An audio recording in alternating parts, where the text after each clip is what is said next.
أشهد أن لا إله إلا الله وحده لا شريك له وأشهد أن محمدا عبده ورسوله أما بعد فأعوذ بالله من الشيطان الرجيم بسم الله الرحمن الرحيم الحمد لله رب العالمين الرحمن الرحيم مالك يوم الدين إياك نعبد وإياك نستعين اهدنا الصراط المستقيم صراط الذين أنعمت عليهم غير المغضوب عليهم ولا الضالين.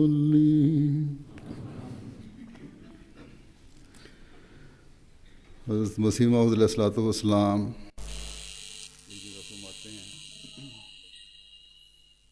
Masih Maud alayhissalom deydilar. Men iymonni kuchaytirish va odamlarga Allohning borligini isbot qilish uchun yuborildim. Chunki barcha qavmning iymoniy holatlari juda yomonlashib ketdi va oxirat olami faqat bir qissagina xolos degan gumonlarga borishdi.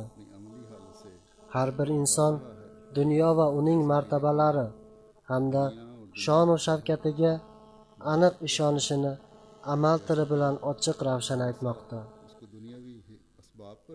Shuningdek, inson moddiy sabablarga ishonish darajasidek Allohga ishonmayapti. Tillarda gap ko'p, lekin dunyo muhabbati qalblarni egallab olgan. Iso alayhissalom yahudiylarni xuddi ana shunday holatda topgandilar. Zero yahudiylarning axloqlari juda buzilib ketgandi va qalblarida Allohning muhabbati yo'qolib qolgan edi. Ma'lumki, iymon vaqt o'tishi bilan zaiflashib boradi. Ushbu asrda ham xuddi ana shunday holat hukm surmoqda. Men to'g'rilik va iymon zamoni yangitdan qaytishi hamda qalblarda taqvo paydo bo'lishi uchun yuborildim. Bas, mana shu ishlar mening yuborilishimdan asosiy maqsaddir. Menga osmon yerdan juda uzoqlashib ketgandan so'ng unga yangitdan yaqinlashish haqida xabar berilgan. Shunday ekan, biz Masih Maud alayhissalomga bayat qilishni da'vo qilganlar. Masih Maud alayhissalomning yuborilishidan ko'zlangan maqsadni qay darajada ro'yobga chiqqanligini bilishimiz uchun o'z ahvolimizni ko'rib chiqishga ehtiyojimiz bor. U kishi alayhissalom o'zlarini iymonni kuchaytirish uchun kelganlarini e'lon qilgan edilar. Bas, o'zimizni tekshiraylik. Iymonimiz kuchaymoqdami yoki yo'q? So'ng dedilarki, iymon Allohning borligini isbot qilish va unga komil suratda ishonish bilan kuchayadi. So'ng yana dedilarki, bu asrda dunyoning shon va shavkatiga va martabalariga suyanish Allohga suyanishdan juda ko'pdir. Shu sababli nazarlar Allohga qaratilishi o'rniga dunyoga ko'proq qaratilmoqda. Allohga bo'lgan aniq ishonch ikkinchi darajaga tushib qolgan. Atrofimizga nazar tashlasak, bu narsa bizning muhitimizda ham ko'rinadi.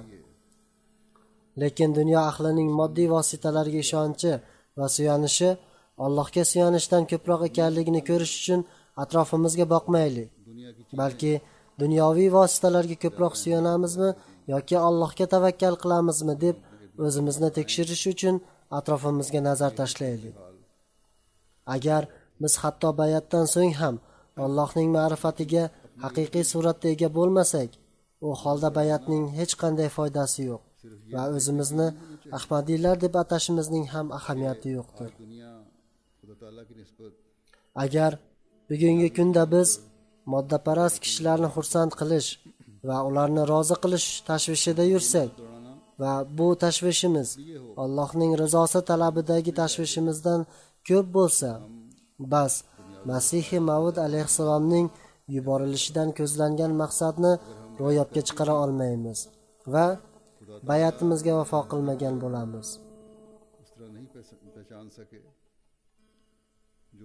Shuningdek, moddiy urf-odatlarni din ta'limidan ustun qo'ysak, bizning Ahmadiylar deb atalishimiz hech narsa emas.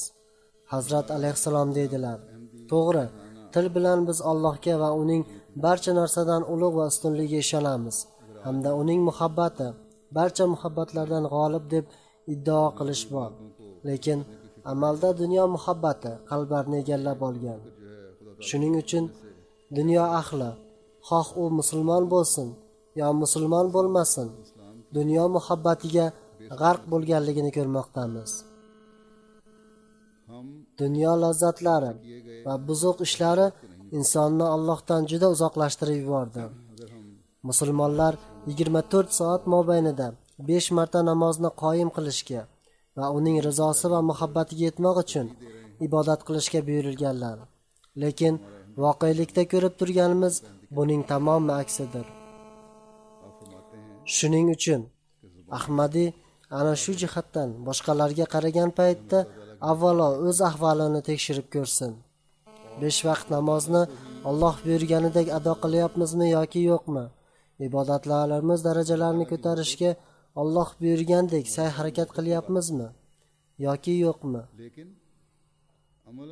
Agar javobimiz salbiy bo'lsa, unda biz Masihi Mavud alayhissalomning yuborishlaridan maqsad bo'lmish Allohga bo'lgan iymonni kuchaytirish, to'g'rilik, zamonini yangitdan qaytarish va osmonni yerga yaqinlashtirish, ya'ni Alloh bilan jonli aloqa paydo qilishga xilof ish qilgan bo'lamiz.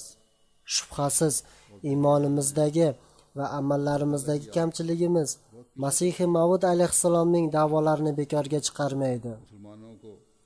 Faqatgina u kishining yuborilishidan hosil bo'ladigan fayz va barakatlardan mahrum bo'lib qolamiz. Shuningdek, iymonimiz da'vosi bo'sh va puch bo'lib hisoblanadi. Shuning uchun har bir Ahmadiy boshqalarga qarab, uning nima qilayotgani, iymoni qanaqaligi, amali qandayligi va qanaqa zaifligi borligini tekshirish o'rniga o'zini tekshirsin.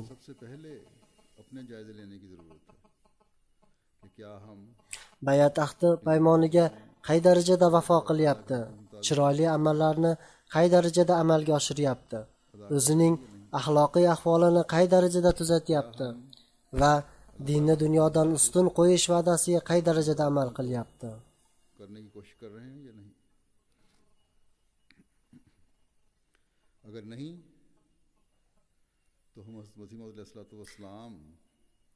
Masihi Mavud alayhissalom bayatning 10 shartini bayon qilib, bizga shunday deydilar: Agar sizlar mening jamoamga kirishni yoki jamoamning haqiqiy a'zolaridan bo'lishni xohlasangiz, u holda men bilan kuchli aloqa bog'lashingiz shart. Bu narsa bayat shartlariga amal qilmay turib ro'yobga chiqmaydi. Iymoningiz kuchaymog'i hamda axloqiy me'yorlaringiz ko'tarilishi uchun sizlar bu shartlarni doimo takrorlab turishingiz, unga chuqur nazar ila qarashingiz va ular ustida fikr yuritishingiz kerak. Masihi Mavud alayhissalom turli munosabatlarda bizlarga tamomi tashvish va iztirob ila nasihat qildilarki, sizlar o'zlaringizni menga nisbat berasizlar va menga bayat qilishlikni da'vo qilasizlar. Agar sizlarda Ahmadiya jamoasiga kirishdan so'ng ochiq o'zgarishlar ko'rilmasa, sizlar va boshqalar o'rtasida hech farq yo'q. Shuning uchun Bizlar yaxshiliklarimiz me'yorlari Masihi Mavud alayhissalomning bizdan talab qilgan darajada yuqori bo'lishi uchun tirishib sa'y harakat qilishimiz kerak. किस हद तक आप अलैहिस्सलाम के मकसद Endi Hazrat alayhissalomning bayat qiluvchilarga turli munosabatlarda qilgan ba'zi nasihatlarini ko'rib chiqaman. किस हद तक अपनी अखलाकी हालत को दुरुस्त कर रहा है, Hazrat alayhissalom dedilar: किस हद तक अपने सेहत को पूरा कर रहा है। bayatni taqlidona qilishning foydasi yo'q. Muqaddam रखूंगा Bunday bayat bilan inson biror narsaga ega bo'la olmaydi. Ya'ni bayatning bunday turi bilan inson Alloh taoloning fazli marhamatlari va bayat qiluvchilar uchun belgilangan in'omlariga erisha olmaydi. मेरी जमात में शामिल होना चाहते हो Ya'ni bayat faqat taqlid yuzasidan bo'ladi. हकीकी तौर पर, तो मुझसे पुख्ता ताल्लुक रखना चाहिए, रखना होगा। और ये उस वक्त होगा Inson toki o'zi bayat qilgan shaxs bilan muhabbat va ixlosda taraqqiy topmaguncha bayatdan nasib ola olmaydi. ताकि तुम्हारे ईमान भी कभी हो और तुम्हारी Ya'ni हालतें भी। kishi o'zi bayat qilgan kishi bilan birga bo'lishi va Alloh bilan aloqasini mustahkam qilishi kerak. हज़रत मसीह मौद अलैहिस्सलाम ने हमें मुख्तलिफ मौक़े पर बड़ी शिद्दत और दर्द से नसीहत फरमाई है कि तुम जो मेरी तरफ मंसूब होते हो, मेरी बैत में आने का ऐलान करते हो, अगर अहमदी कहलाने Aloqalarni taraqqiy toptirmoq juda zarur ishdir. नुमायां तब्दीलियां पैदा Agar talab qilguvchi o'z aloqasini taraqqiy toptirmasa va shu sohada sa'y harakat qilmasa, ya'ni aloqalarni taraqqiy toptirishda vojib bo'lgan narsalarni taraqqiy toptirmasa, उस सतह uning shikoyati va pushaymonining hech foydasi yo'q. हमें देखना चाहते हैं।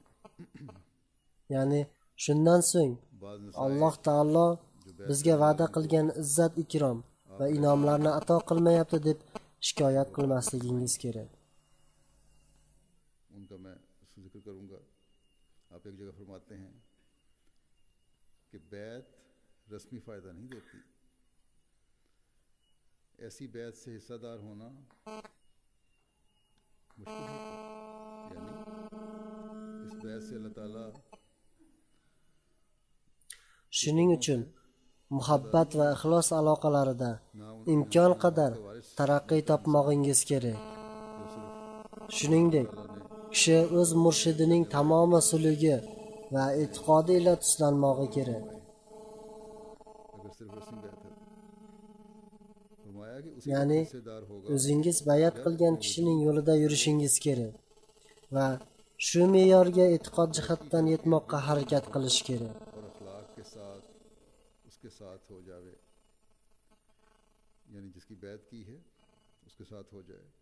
खुदा ताला To'g'rilik va ibodatga darhol moyil bo'lmog'ingiz kerak va erta tongdan kechgacha o'zingizni hisob-kitob qilishingiz kerak. बड़ा ज़रूरी अमर है। अगर इन ताल्लुकात को Ya'ni to'g'rilik va ibodat me'yorlariga yetmoqqa harakat qilinglar नहीं बढ़ाता va kun davomida nima ishlar qilganingizni ko'rish uchun o'zingizni tekshirib turinglar.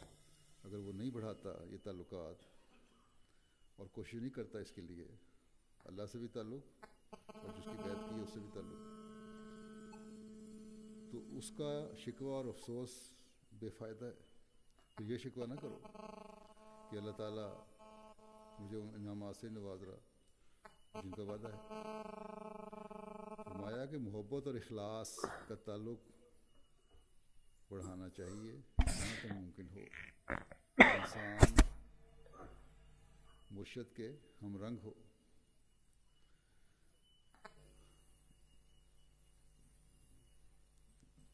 Alloh taolo मुर्शद के bayatdan so'ng darhol sizlardan rozi bo'ladi deb o'ylamanglar. Chunki bayat faqat po'choqdan iborat bo'lib, mag'iz uning ichidadir. Joriy bo'lgan umumiy qoida shuki, उस मयार को हासिल mag'iz ichkarida bo'ladi. Po'choqdan hech foyda yo'q. फरमाते हैं Foyda faqat mag'zdangina olinadi. Shunday po'choqlar ham borki, ichida sarig'i ham va oqi ham bo'lmay, yetilmagan tovuq tuxumiga o'xshash ularda mag'iz ham bo'lmaydi. Ularda biror foyda yo'qligidan ular axlat kabi tashlanadilar. Shu kabi bayat va iymonini iddao qilgan kishi ham o'zini tekshirib ko'rsin. Bu da'vosi po'choqmi yoki mag'izmi? Modomiki mag'iz hosil bo'lmas ekan, iymon, muhabbat, itoat, bayat va e'tiqod iddaosi to'g'ri emas. Ya'ni bu holatda o'zini iymonli, muhabbatli, itoatli, bayat qilgan va e'tiqodli deb da'vo qilish to'g'ri emas. Chunki ularning barchasi puch iddaodir. मग्ज़ ही लिया जाता है। बाज़ ऐसे होते हैं कि उनमें मग्ज़ रहता ही नहीं और मुर्गी के हवाई अंडों की तरह जिनमें ना जर्दी होती है ना सफ़ेदी, जो किसी काम नहीं आ सकते और रद्दी की तरह फेंक दिए जाते हैं। इसी तरह पर वो इंसान Masih Maud alayhissalom davom etib deydilar: और ईमान का दावा करता है, bayatdan so'ng iymonda va muhabbatda taraqqiy topmoq va Allohning muhabbati barcha muhabbatdan ustun turmog'i zarurdir. और अमल उसके मुताबिक नहीं, तो उसे डरना चाहिए। Mana shu narsa Alloh buyurgan ishdir. Kishi चोट से o'zining Allohga muhabbati sababli Allohga eng suyukli bo'lmish shaxs Rasululloh sallallohu alayhi va sallamni yaxshi ko'rmog'i kerak. उसको टटोलना चाहिए कि क्या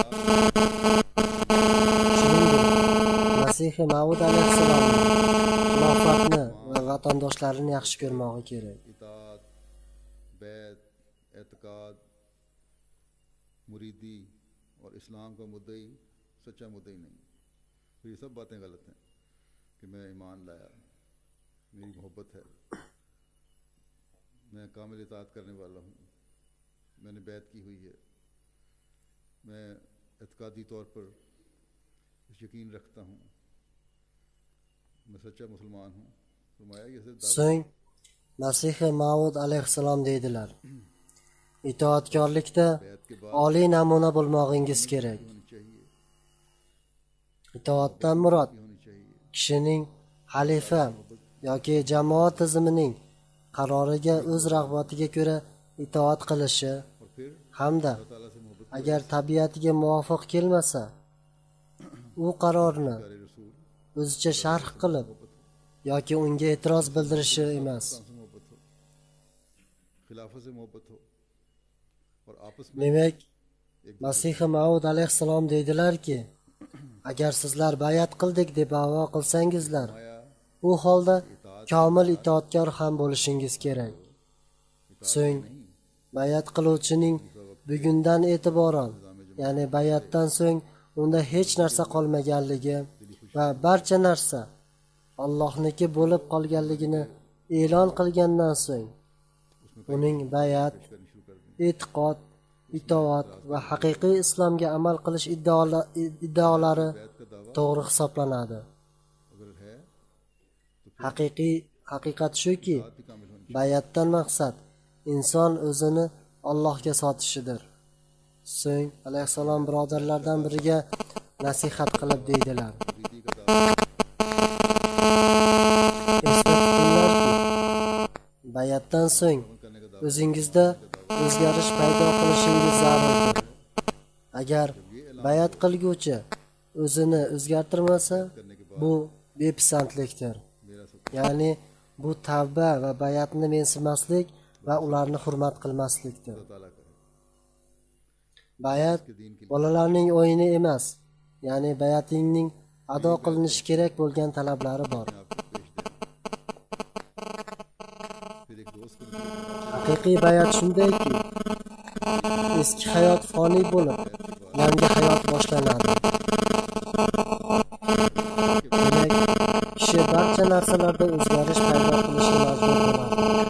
तो ये इस्तिग़फ़ाफ़ है, Alloh taolo o'zining xos fazl marhamati bilan Masih Maud alayhissalomga bugungi kunda ham bayatdan so'ng o'zlarida yaxshi o'zgarishlar paydo qiladigan muxlislarni ato qilmoqda. को बच्चों को खेल नहीं, Ulardagi bu yaxshi o'zgarishlarni hatto begonalar ham tan olmoqdalar. दरअसल वही बैत करता है जिसकी Burkina Fasodagi bir da'vatchimiz shunday deydi. Bir kuni Dina degan qishloqqa bordik. हर U qishloq Mali chegarasiga yaqin joyda joylashgan bo'lib, u yerda salafiylarning nufuzi sababli jamoamiz qattiq qarshiliklarga uchraydi. ऐसे मुखलिस अल्लाह ताला Masjidlarning birida ismi Vidrago Yaqubo degan imom bilan uchrashdik. के अंदर पैदा करते हैं। Gap asnosida u bizga गैर भी bizning sizlarga qarshilik qilishimizga qaramay, ushbu qishloqda bizga namuna bo'ladigan 3 ta haqiqiy musulmon borligini tan olamiz हो गए va ular Ahmadiy musulmon jamoasiga qarashlidir dedi. दीनिया जो जगह है वहाँ Deymanki, o'sha imomning bizga muxolif bo'lishiga qaramay, u to'g'ri gapirgan va pokistonlik mullalarga o'xshab yo'l tutmagan. Ular hech bir holatda haqiqatni tan olmaydilar. Muxolif shuningdek odamlarda Ahmadiya musulmon jamoasiga kirganlardan so'ng haqiqiy va yaxshi o'zgarish paydo bo'lganini ham tan olishga majbur bo'ldi. कहते हैं मुझे बताया Demak, bayat haqiqatini fahmlagandan so'ng bayat qilganlar boshqalarga namuna bo'ladilar. Bas, mana shu namuna ularga da'vat eshigini ochib beradi. Demak, agar da'vat sohasida peshqadam bo'lishni istasangiz, bu diyorda yashovchilarning har biri o'z namunasi ila misol bo'lsin, toki odamlar sizlarga qarab intilsinlar. जमात अहमदिया से इसी तरह Shunga binoan Masih Maud alayhissalom aytganlaridek, sizlar uchun da'vatning yangi ufqlari ochilajak. Demak, bizlar Masih Maud alayhissalom bizlarga belgilab bergan me'yorlarga yetmoq uchun tirishib harakat qilmoqimiz kerak. को समझकर बैत करते हैं Hazrat alayhissalom haqiqiy Ahmadiyning me'yorini bayon qilib deydilar. और ये नमूना ही है जो फिर आगे तबलीग के Bayat qiluvchi o'z ahvolini shunday yaxshilashi kerakki, toki farishtalar unga salom bersinlar. Ya'ni agar kishi haqiqiy bayat qilgan bo'lsa, bu narsa unda namoyon bo'lishi kerak. Allohning buyukligi va haybati uning qalbida har soniya va lahzada hukmron bo'lishi kerak. जैसा कि हज़रत मसीह अलैहिस्सलाम ने फरमाया Toki gunoh undan ketsin. हासिल करने की कोशिश करनी चाहिए जो जिनकी आपने हमसे Agar sizlar boshqa moddaparast kishilardek bo'lib qolaversangizlar, Ahmadi का मयार mening qo'lim ostida tavba qilishingizdan hech qanday foyda yo'q. कि लाजिम है कि इंसान ऐसी हालत Mening qo'lim ostida tavba qilish bir o'limki, के फरिश्ते u sababli sizlar yangi hayot va yangi tug'ilishga ega bo'lasizlar. अगर बैत की है तो ये रंग पैदा होना चाहिए हर अहमदी में कि खुदा So'ng ताला की Hazrat alayhissalom dedilar: जलाल दिल पर Agar bayat chin qalbdan bo'lmasa, unda natija chiqmaydi. Allohning menga bayat qilishlaringizdan xohlagan narsasi chin yurak bilan iqror bo'lishingizdir. तो इससे कुछ फ़ायदा नहीं Meni chin yurakdan qabul qilganlarning gunohlarini o'ta kechirguvchi va mehribon bo'lgan Alloh aniq kechiradi. ताकि तुम नई ज़िंदगी में एक और पैदाइश हासिल करो। फरमाया अगर बैत दिल से नहीं तो कोई नतीजा इसका नहीं। मेरी बैत से Bunday kishi xuddi yangitdan tug'ilgandek bo'ladi va uni farishtalar himoya qiladi. Ghafoor और रहीम खुदा उसके गुनाहों को ज़रूर बख्श देता है और वो ऐसा हो जाता है जैसा माँ के पेट से Mana shular har birimiz o'zida paydo qilishga sa'y harakat qiladigan tavba va yaxshi o'zgarishlarning me'yorlaridir. जो हम में से So'ng Masih Maud alayhissalom deydilar: करनी चाहिए। फिर आप फरमाते Bu jamoaga kirgach, इस सिलसिले boshqalardan ajralib turishingiz va tamoman boshqa hayot ila yashashingiz hamda bundan ilgarigi holatingizda qolmasligingiz kerak. इंसान बन जाओ। So'ng कुछ तुम पहले थे Hazrat alayhissalom dedilar: Bayatning va unga amal qilishning haqiqatini yaxshilab bilib olishingiz kerak. Bayatning haqiqati shuki, bayat qiluvchi o'zida haqiqiy o'zgarish paydo qilmog'i va qalbida Allohdan qo'rqish tuyg'usini hosil qilmog'i hamda haqiqiy maqsadning nima ekanligini bilmog'i va o'z hayoti ila pokiza namuna ko'rsatmog'idir. तो फिर बैत से कुछ फायदा नहीं, बल्कि ये बैत फिर ऐसी Aks holda bayatning foydasi yo'qdir, balki bayat unga azob kelishiga sabab bo'ladi. Chunki Alloh bilan ahd va paymon qilgach, unga qasddan itoatsizlik qilish juda xatarli ishdir. So'ng Hazrat alayhissalom deydilar: bayatdan murod haqiqatni topishdir. Bas agar kishi menga qo'l berib bayat qilsa-yu, o'zi bayatdan ko'zlangan haqiqiy maqsadni tushunmasa, bunday bayatdan foyda yo'q va bu bayat Allohning nazdida haqiqatga ega emas. Ammo agar bir kishi o'zi minglab chaqirim uzoqlikda yashasa-yu, bayatdan ko'zlangan maqsadni e'tiborga olgan holda chin yurakdan bayat qilsa, shunday kishi uzoqda yashash sababli qo'lma-qo'l bayat qilmagan bo'lsa ham, lekin bayatning haqiqatini tushundi va o'z iqroriga amal qilgan holda o'zini isloh qildi. Ana shunday kishi menga qo'l berib bayat qilib, so'ng uning haqiqatiga amal qilmagan kimsadan 1000 chandon afzaldir. और फिर इस इकरार के ऊपर कारबंद होकर Bayatning va Masihi Mavud alayhissalomning yuborishlari haqiqati mana shudir. Shuning uchun bayat haqiqatini bilishga katta ehtiyoj sezamiz.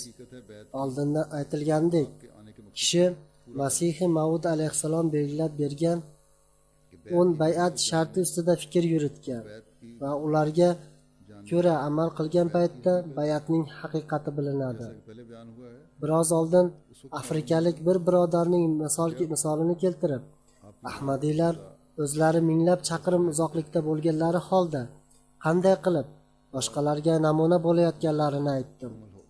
Hatto muxoliflar ham agar kimki haqiqiy musulmonlarni ko'rmoqchi bo'lsa, Ahmadiylarga qarasin degan gapni aytishga majbur bo'lmoqdalar. बैत करके अपने माहौल Ko'rsatishimiz kerak bo'lgan misollar ana shulardir. Sizlarga yangi bayat qilganlarning boshqa ba'zi bir misollarini keltiraman. Ma'lumki, Masihi Mavud alayhissalomga bayat qilishning shartlaridan biri u kishi bilan bo'lgan muhabbat aloqasi, birodarlik va dunyoviy aloqalarning barchasidan kuchli va qattiq bo'lishidir. Uzoqda yashovchi kishilar har safar fursat topilganda shunday misollar keltirmoqdalar. Chunki Alloh taolo ularning qalblarini iymon va taqvo bilan to'ldirgan. आज भी दूर दराज Allohning fazli marhamati bilan Rossiya o'lkalaridagi birodarlarning ham iymon va ixloslari g'ayritabiiy suratda kuchaymoqda. Ularning ba'zilari Qodiyondagi o'tgan yillik jalsada ishtirok qilgan edilar. Ulardan biri o'z yurtiga qaytgach, jalsadan olgan taassurotlarini bayon qilib shunday yozadi: Ushbu muborak makon haqida kitoblarda o'qigan edim va uni televizorda ko'rgan edim. Lekin qadamlarimiz o'sha yerga tushgach, o'zimizni go'yo Masihi Mavud alayhissalom zamonlariga tushib qolgandek his qildik. U yerda nafas olish oson edi, zero inson dunyoni esidan chiqarib yuboradi va fikrlari Allohga ibodat qilishga g'arq bo'ladi. U yerda ko'rganlarimizni bayon qilishga til ojizlik qiladi. हम पर भी तारीफ हो गया। O'sha ziyoratchilarning biri shunday deb yozadi: Alloh taolo o'z fazli marhamati bilan Qodiyonga safar qilishni va Nabiy sallallohu alayhi va sallamning buyruqlariga ijobat qilib, oxir zamon mahdisiga salom yetkazmoqqa meni muvaffaq qildi. Birinchi bor Ahmadiy masjidida azon tovushini eshitdim. Chunki Rossiyada azonni baland tovush bilan aytish taqiqlangan. Narsalarimni qo'yib tahorat oldim va masjidga yetar ekanman, o'zim shu masjid imomi Mahdi alayhissalomning masjidlari ekanligi ustida chuqur fikr yuritardim. Keyin u yerda 2 rakat namoz o'qidim-da va o'sha yerdagi bir Ahmadiy birodardan shu masjid imomi Mahdi alayhissalomning masjidlarimi deb so'radim. और वजू करते हुए सोचते U kishi yo'q, bu Dorul Anvor masjidi dedi. Bu narsani eshitib biroz g'amgin bo'ldim. lekin boshqa birodarlarga bo'lgan voqeani aytib berdim. Nima bo'lganda ham shu masjidda bomdod namozini o'qidik. So'ng Imom Mahdiy alayhissalomning qabrlariga qarab yuzlandik va u kishining haqlariga duo qildik.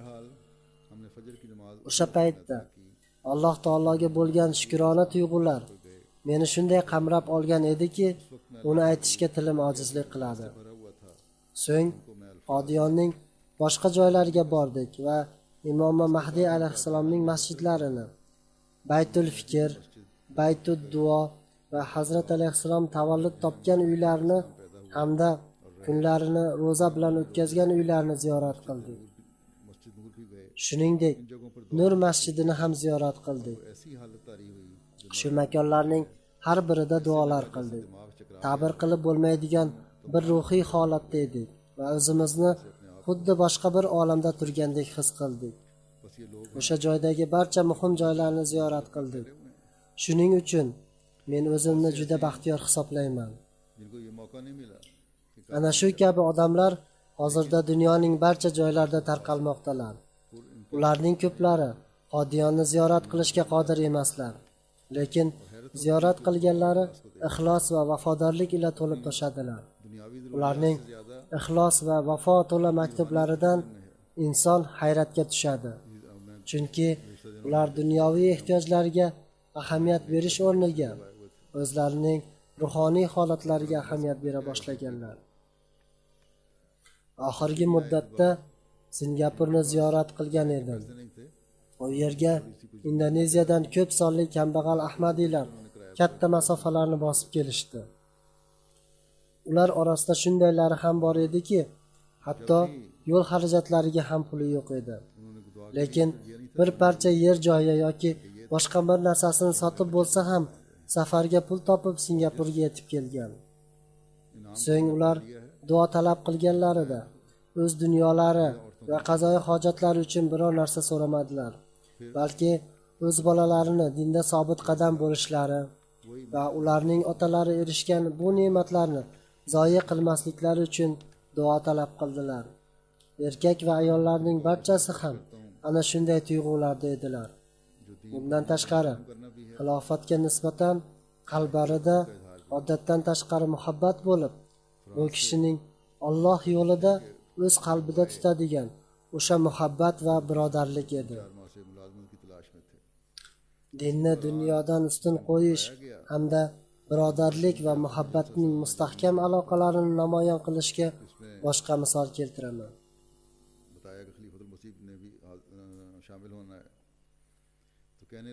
Fransiya jamoasining boshlig'i deydi. Yangi bayat qilganlardan bo'lmish janob Abdulaziz 3-4 oydan beri ish qidirib yurgan edi. Iyun oyining oxirida Olmaniyada yillik jalsa o'tkazilishi va u yerda xalifaning ishtirok qilish haqida xabar qilingach, qancha xarajat bo'lsa ham bu jalsaga ishtirok qilishim uchun safar qilishim kerak dedi. Chunki u Masih alayhissalomning xalifasi bilan uchrashishni orzu qilar edi. Uning safarga chiqmasligini bilish uchun 2-iyun kuni u bilan bog'langanimizda u bugun ish topgandim. Agar shu ishning boshida 4 kun ishga chiqmasam, uni yo'qotishim ham ehtimoli katta.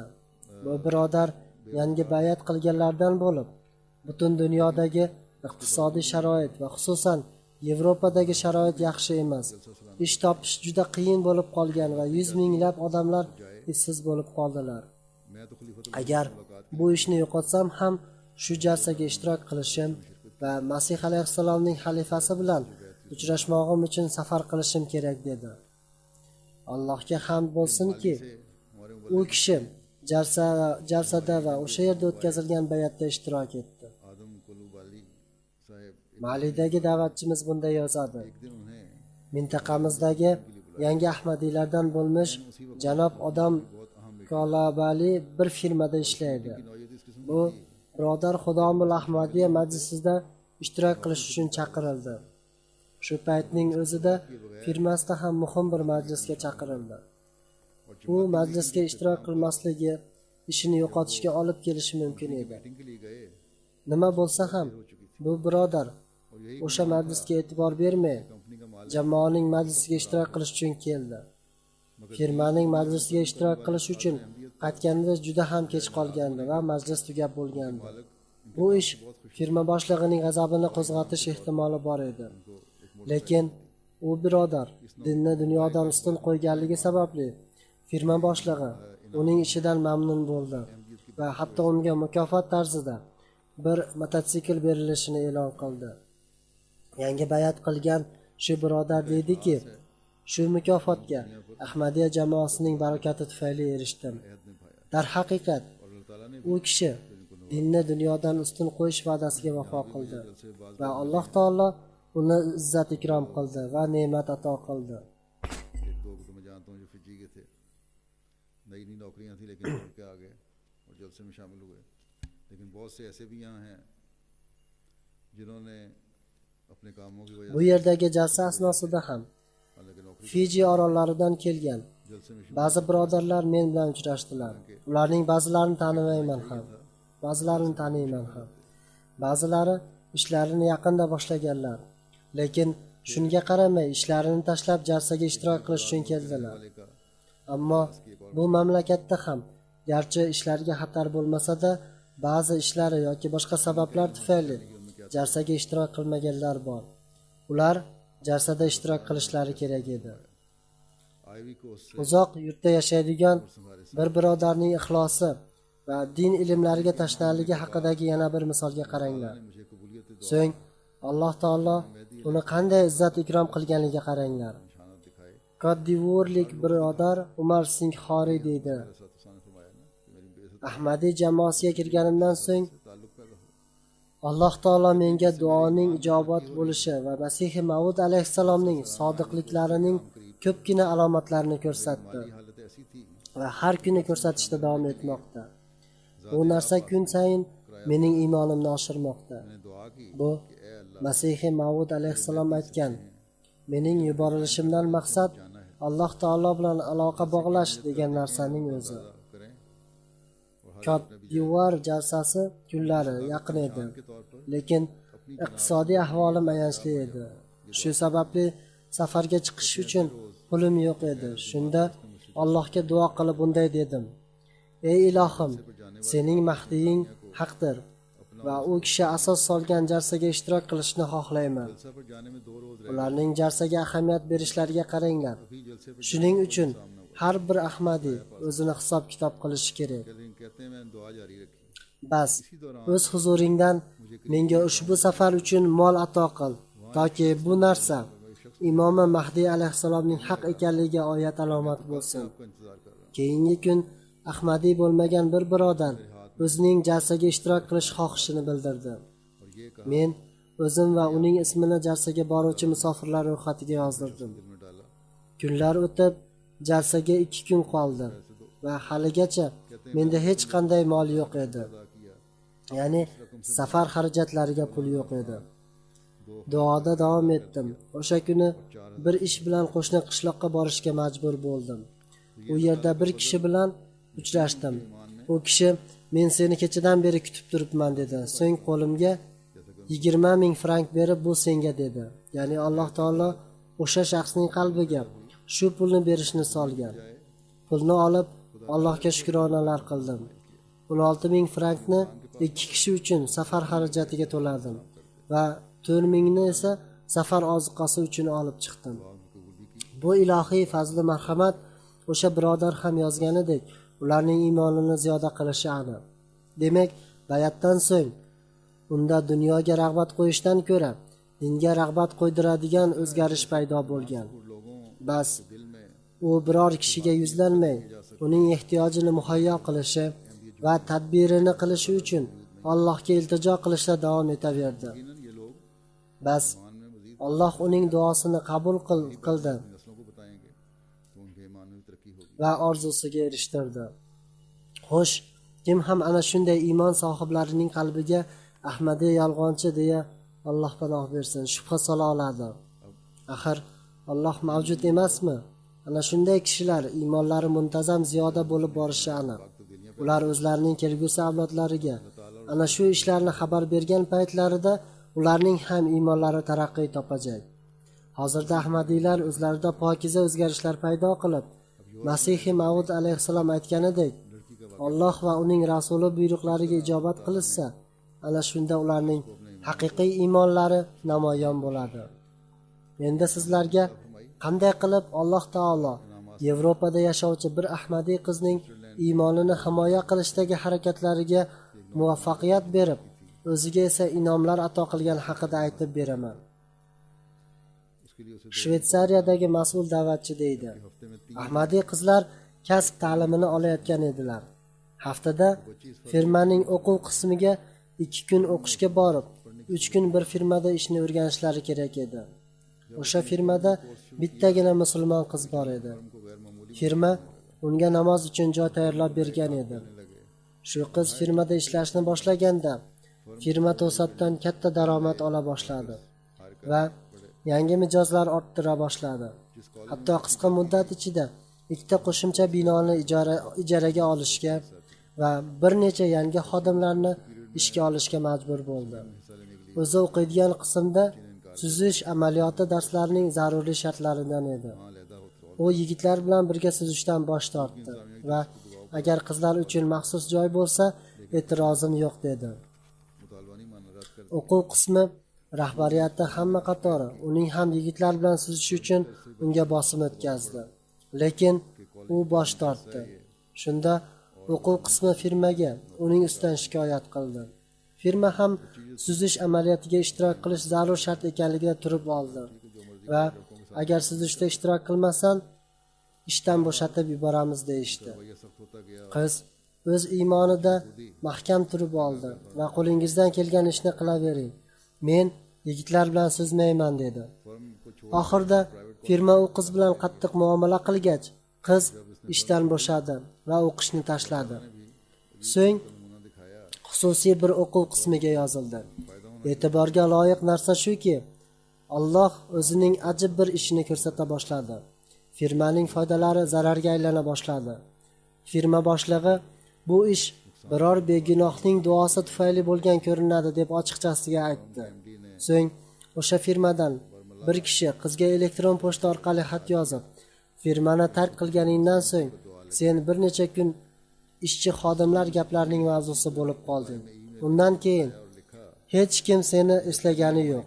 Endi boshliqning bir begunohning duosi tufayli firma zarar ko'rdi deganidan so'ng yana seni esga oldilar. Barchalari firma nohaqlik qilgan o'sha begunoh sen ekanliklarini gumon qilmoqdalar dedi. Qizlarga boshliq bo'lgan va o'sha qizga bosim o'tkazgan xonimni o'z mansabidan bo'shatishdi. Ammo bu qizimiz bo'lsa, uni Alloh izzat ikrom qildi. U xususiy o'quv qismida ta'lim oldi va yaxshi baholar bilan o'qishni tugatdi.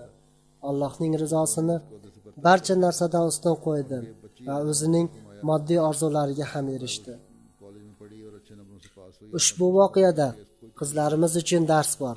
Agar ular dinni dunyodan ustun qo'yishsa, tez orada Alloh ularni izzat ikrom qiladi. Ushbu jamiyatdagi barcha narsalarga taqlid qilib, har bir aytilgan ishni qilish shart emas. Ahmadiy yigitlar ham esda tutsinlar.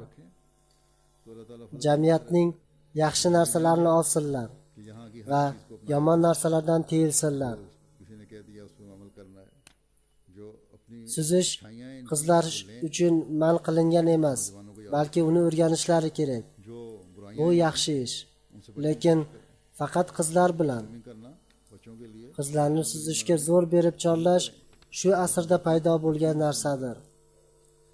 Lekin mening buvim o'zining yaxshi suzuvchi ekanligini va oqimga qarshi ham suza olishini aytgan edi. Bu 100 dan ortiq yil ilgari bo'lib, hali u davrlarda basseynlar yo'q edi. Odamlar kanallarda suzishar edilar. Bas, xotinlar ham suzishni o'rganishlari kerak. Lekin maktabda qizlarning basseyni yigitlarnikidan ajratilgan holda tashkil qilinishi kerak. Agar rahbariyat bilan gaplashsangizlar, bu bo'ladigan ish. Yevropadagi ko'p joylarda shu ishga uringan paytlarida amalga oshganini ko'rganman. Gana Oliy sudida qozi bo'lib ishlaydigan ixlosmand ahmadiy bo'lmish janob Said Kakoni appellatsion sudga qozi qilib ko'tarildi. Gana advokatlar profsoyuzi unga faxrli yorliq taqdim qildi. To'g'ri, u ham inson va undan ham xato sodir bo'lishi mumkin. Lekin u kishi fasodning biror turiga qo'shilmadi. Hattoki hukm chiqargach, unga berilgan hadyani ham qabul qilmagan. Qisqasi, tabiatida fasoddan asar ham yo'q edi. Yana advokatlar profsoyuzi u haqda mo'min, tirishqoq va biror fasodga kirishmaydigan qozi deb yozgan. Masihi Maud alayhissalomga iymon keltiradiganlar va bayatning haqiqatini fahmlaydiganlarda sodir bo'ladigan inqilob mana shu. Pokistonga kelsak, qozilar qaror chiqaradilar-u, so'ngra mullalardan qo'rqib qarorlarni o'zgartiradilar. Mazlum ahmadiylar borasida Oliy sud tomonidan bir necha qarorlar chiqarilgan. Lekin Oliy sud bu qarorlarni bekor qildi. Bugungi kunda faqatgina ahmadiylargina biror kimsa ularning ishlariga ta'na qila olmaydigan sharafli nasibaga egadirlar. Har bir ahmadiy ushbu sharafni saqlab qolishga harakat qilishi kerak. Masihi Maud alayhissalomga bayat qilishning 10 shartidan biri Alloh sizlarga ato qilgan kuch-quvvatingiz bilan insonlarga yordam qilmog'ingizdir. Buni boshqalar qanday tan olishiga kelsak, sizlarga bir misol keltiraman. Sierra Leone Jumhuriyati prezidenti Sierra Leone jamoasining 52-jalsasida qilgan nutqida aytgan edi. Men faqat Ahmadiyya jamoasi uchun muhim bo'lgan dasturda emas, balki mening davlatim uchun ham muhim dasturda ishtirok qilayotganimdan baxtiyorman. Bugun men Ahmadiyya musulmon jamoasining Sierra Leone davlati va xalqini rivojlantirish yo'lida taqdim qilayotgan xizmatlarini tan olish va maqtash uchun bu yerga keldim. Bu yerga bu davlatning prezidenti sifatida Sierra Leone hukumati va xalqining Ahmadiyya musulmon jamoasiga nisbatan hurmat e'tiborini sizlarga bildirish uchun keldim. Ahmadiyyaning shiori barchaga muhabbat va hech kimga nafrat yo'q. Ahmadiyya bu shiorni faqat til bilan iddao qilmaydi, balki uni o'z amallari bilan ham ta'kidlagan. Ahmadiyyaning mening davlatimga bo'lgan muhabbati uni mamlakat aholisi ilm ila bezanish uchun mamlakatning barcha burchaklarida maktablar ochishga undadi. Haqiqatdan ham xalq bu maktablardan diniga daxli bo'lmagan holda foyda olmoqda. Ahmadiyatning hech kimga nafrat yo'q shiorining to'g'riligi alomatlaridan shuki, Ahmadiyya jamoasi Sierra Leone xalqining sihat salomatligini saqlash uchun shifoxonalar ochdi. Bu shifoxonalarda xalq biror toifaga daxli bo'lmagan holda foydalanmoqda. Bu ushbu jamoaning bag'ri kengligiga dalildir. Barchamiz bu jamoa bilan yelkama-yelka bo'lib, bu maqsadlarni amalga oshirishga unga yordam bermog'imiz kerak deb o'ylayman. Ushbu jamoaning xizmatlarini e'tirof qilish uchun bu yerga shu davlatning prezidenti sifatida keldim. Shuningdek, unga aytmoqchimanki, men va mamlakatim aholisi jamoaning uzoq muddatdan beri ko'rsatib kelayotgan xizmatlaridan mamnunmiz va unga tashakkur bildiramiz. Neft boyligiga ega bo'lgan arablar bundan ilgari bu qavmga yordam berish uchun kelmaganlar. Lekin bu davlatda jamoaning nufuzini ko'rishgach, ba'zi arab davlatlarining vakillari u yerga kela boshladilar va ularga maktablar, o'quv yurtlari va shifoxonalar ochamiz va sizlarga yordam beramiz deya boshladilar. Allohga duo qilamizki, o'sha mamlakat aholisi insofli bo'lib qolaversinlar va adolatdan qaytmasinlar. Jamoaning Alloh va uning payg'ambari buyruqlariga ko'ra amal qilishga kelsak, buni ba'zi begonalar quyidagicha izohlaydilar. Jamoamizning Sierra Leone'dagi 52-jalsasida nutq so'zlagan Sierra Leone Xalq partiyasining sobiq raisi Hoji Ja bunday deydi: Ahmadiylarning Britaniyada o'tkazilgan jalsalarida takror ishtirok qilganman. Ularning qanday qilib oliy namuna bo'layotganlarini va islom ta'limotlariga amal qilayotganlarini o'z ko'zim bilan ko'rdim. Shu ishlarni ko'rganimdan so'ng islomning porloq kelajagi faqatgina Ahmadiyya musulmon jamoasi bilan bog'liq deb o'ylayman va bunga dalillarni ko'rdik. Agarda bu jamoaga a'zo bo'la olmasak, hech bo'lmasa uning ta'limotlari va taraqqiyotiga nisbatan xato fikrlarimizni bildirmasligimiz kerak. Ushbu jalsa uchun tanlangan markaziy fikrga boqinglar va shiorlarda yozilganlarni o'qinglar. Bas, bu faqat Ahmadiyya jamoasigina Rasululloh sallallohu alayhi va sallamni haqiqiy yaxshi ko'rishiga dalolat qiladi. Mana men ochiqchasiga va oshkor aytamanki, bu jalsada hozir bo'lganlarning barchalari islomning porloq kelajagi faqatgina Ahmadiyya musulmon jamoasiga bog'liqligini tan olishga majburdirlar. Ahmadiyatning husni va jamoli mana shudir va shunday bo'lishi ham kerak. Tokim begonalar ham Ahmadiy musulmonlargina haqiqiy islomni va Rasululloh Muhammad sallallohu alayhi va sallamni yaxshi ko'rishlarini hamda u kishining chiroyli namunalariga ergashishga harakat qilishlarini tan olsinlar. Ispaniyalik singlimiz Oysha Potras menga yozgan xatida deydi: Erim bilan uning qarindoshining uyida yashaymiz. Ularning barchalari Ahmadiy bo'lmagan kishilardir. Birga o'tirganimizda g'iybat qilishadi. Bundan juda alamlanaman va ular bilan o'tirishni yoqtirmayman.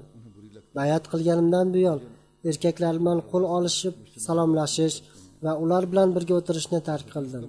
Erimning oilasi bundan g'ash keladi va menga yomon muomalada bo'ladilar. Mendan begona erkaklar bilan qo'l olishib salomlashishdan qaytargan hadisni talab qiladilar. Men va erim bu sharoitga sabr qilib kelyapmiz.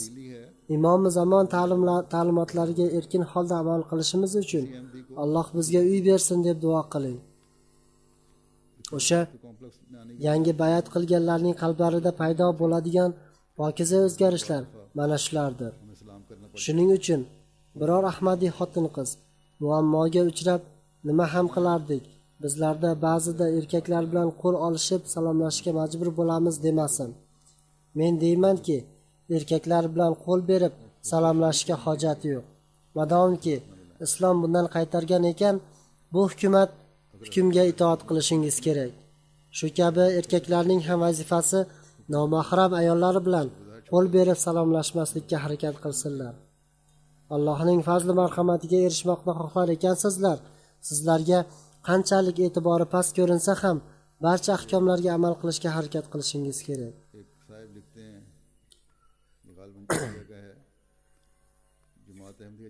Yana bir birodarimiz, ehtimol Hindistondan bo'lsa kerak, yozadi.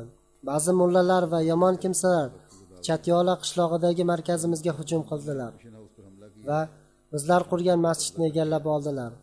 Ular shu masjidda imomlik qilamiz. Agar bu yerda namoz o'qimoqchi bo'lsangizlar, bizning ortimizda namoz o'qimog'ingiz kerak deyishdi. Lekin Alloh taolo jamoa a'zolari qalbida ularning hech biri ularning ortida namoz o'qishga rozi bo'lmaydigan diniy g'ayrat paydo qildi. Barchalari ularga iqtido qilishdan bosh tortdilar va sobit turdilar. Bu diniy g'ayrat juda ham ajoyib misolki, ular dedilar: Imomi zamonni tasdiqlamaydigan va Rasululloh sallallohu alayhi va sallam bashoratlariga ko'ra Alloh tomonidan yuborilgan shaxsga iymon keltirmaydiganlar ortida qanday qilib namoz o'qiymiz? Qanday qilib imomi zamonga kufr keltirganlarning imomligidan rozi bo'lamiz? Biz bandalarning rizosini emas, balki Allohning rizosinigina xohlaymiz. Birodarlar, shu xususda ham ehtiyot bo'lsinlar. Bas, bayatning haqiqatini idrok qilguvchilarga bashorat bo'lsin. Ular o'zlarida pokiza o'zgarishlar paydo qildilar va shu ishda davom etmoqdalar. Har bir bayat qilguvchi bayatning haqqini ado qilishini Allohdan so'rayman. Shuningdek, Allohga duo qilamizki, bizlarni Masih Mavud alayhisalomning bizni Allohga yaqin bo'lishimiz uchun chekkan qayg'ularni idrok qiladiganlardan qilsin. Hazrat sallallohu alayhi vasallam dedilar: bu ishlarning qalbida mustahkamlanishi mening ishim emasligini juda yaxshi bilaman. Shuningdek, menda gapimni birovning qalbiga mustahkamlaydigan asbobim ham yo'q. पहुंचा देना मेरा काम So'ng alayhisolatu vassalom dedilar: menga nisbatan ixlos va muhabbatlari oshgan minglab kishilar bor, lekin ular eski odatlari yoki insoniy zaifliklari tufayli dunyoviy ishlarga juda mashg'ul bo'ladilar va dinni eslardan chiqarib yuboradilar. आदात Hazrat alayhissalom xabar beryaptilar-ki, minglab kishilar u kishini yaxshi ko'radilar va ixlosmandirlar. Lekin ulardan ba'zi kamchiliklar sodir bo'lib turadi. Shuning uchun ular buni tuzatish choralarini ko'rsinlar. Hazrat alayhissalom dedilar: ularga demoqchimanki, o'zlarini har bir dog'dan poklasinlar. Dinning muqobilida dunyoviy ishlarga hech bir qiymat bermasinlar hamda Allohdan uzoqlashishga, marhumlikka sabab bo'ladigan g'aflatning turlaridan xalos bo'lsinlar. न समझे Kishi toki ana shu darajaga yetmas ekan, uning ahvoli xatar ostidadir va xotirjamlikdan darak bermaydi. वो दूर हो जावें जब तक ये Demak, har biringiz o'zini o'zgacha bir tarzda tekshirishga va o'z hayotini Allohning rizosiga ko'ra tashkil qilishga ehtiyoj bor. खास तौर Alloh bizlarni shunga muvaffaq qilsin. देने की ज़रूरत है। अपनी हालतों को खुदा ताला की रज़ा के मुताबिक ढालने की कोशिश करने की ज़रूरत है। अल्लाह ताला हमें इसकी तौफीक अता फरमाए।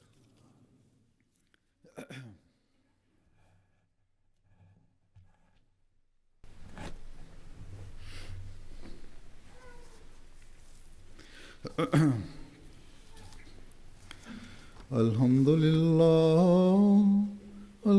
لله نحمده ونستعينه ونستغفره ونؤمن به ونتوكل عليه ونعوذ بالله من شرور أنفسنا ومن سيئات أعمالنا من يهده الله فلا مضل له ومن يضلل فلا هادي له ونشهد أن لا إله إلا الله ونشهد أن محمدا عبده ورسوله عباد الله رحمكم الله إن الله يأمر بالعدل والإحسان وإيتاء ذي القربى وينهى عن الفحشاء والمنكر والبغي يعظكم لعلكم تذكرون اذكروا الله يذكركم وادعوه يستجب لكم ولذكر الله أكبر.